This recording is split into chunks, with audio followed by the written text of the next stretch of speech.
Good afternoon and welcome to this astrology and AFL rabbit hole that I find myself crawling deeply down today in relation to the energy coming up this Friday and Saturday for the preliminary finals. So come on a wild journey with me. On Friday, we have the Giants up against Collingwood in Melbourne at 7:50 p.m. So we will have the moon in Sagittarius, but it will be a quarter moon. So a quarter moon is a very irritating phase of the moon. And with it being in Sagittarius with that fiery, impulsive, kind of stubbornness energy, it's going to give like an idea of like having a dual personality kind of energy. So being independent, but being irresponsible, temperamental, impulsive.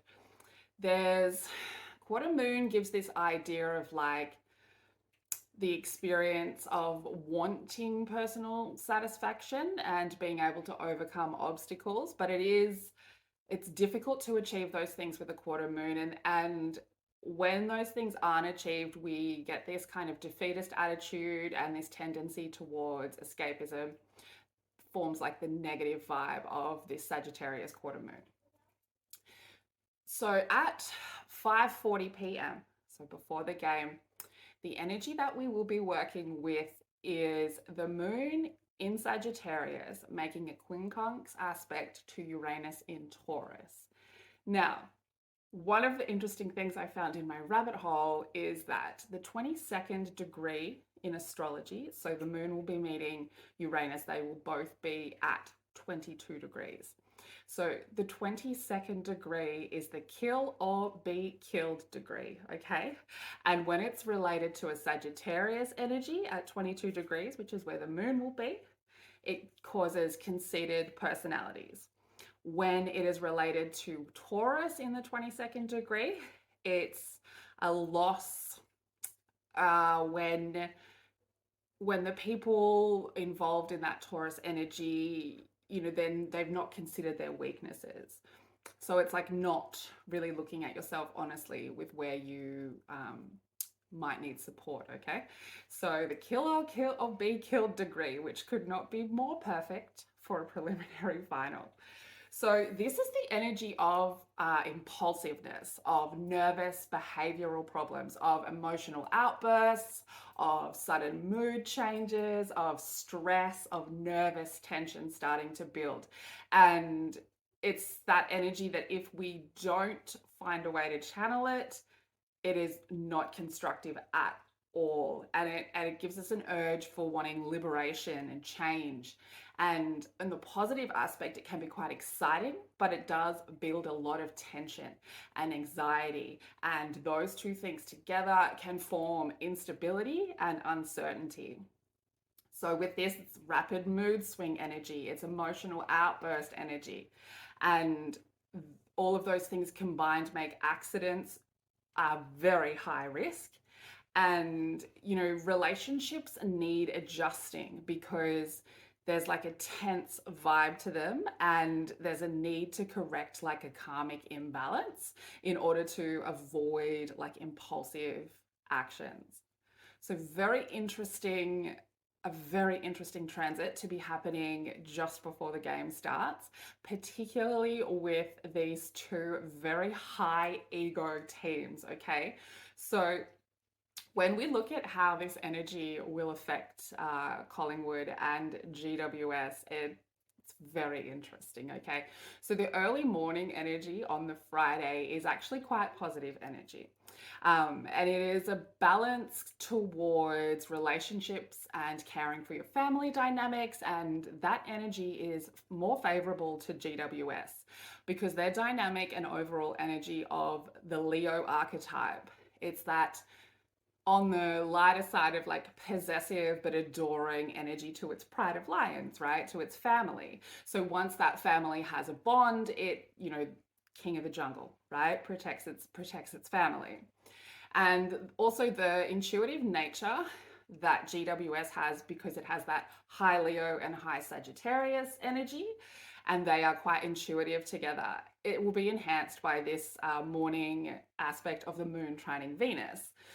As well as that, Venus, who is our planet of relationships and how we relate to other people and how we see our worth, is in Leo, and it has entered its masculine energy phase, and it is pushing forward quite rapidly now. So Venus is in Leo. Leo is the overall energy of the team, so it gets that extra little bump from that Venus support. Okay, so that energy is not quite as beneficial for the overall dynamic of the Collingwood team. Their Aquarius overall energy vibe favors the individual over the collective dynamic. So that extra push to be adoring of family and to be part of family that Leo energy embodies, the Aquarius energy does not embody it as much. However, both of these teams are very ego driven, very independent, and very individual in nature. Okay, so the Aquarius individual nature, it comes from like a stubborn ego point of view. It's that kind of energy that says, you know, I am who I am, and I don't give a stuff what you think of me. This is who I am. It likes to disconnect from emotions. Okay, and the Leo energy comes from like a domineering ego, like a fun, creative, I want to be the center of attention, the sun shines on me kind of ego. Okay, so Collingwood's Aquarius energy is ruled by Uranus, so it will be a lot more comfortable with lightning change and adaptability. However, GWS has a very high Sagittarius energy across its team, and it will be more comfortable with absorbing the changing information from the environment. So adaptability wise, Collingwood will be very good at thinking on their feet kind of energy, whereas GWS will be able to absorb the information from seeing how Collingwood moves in order to then adapt to that, if that makes sense.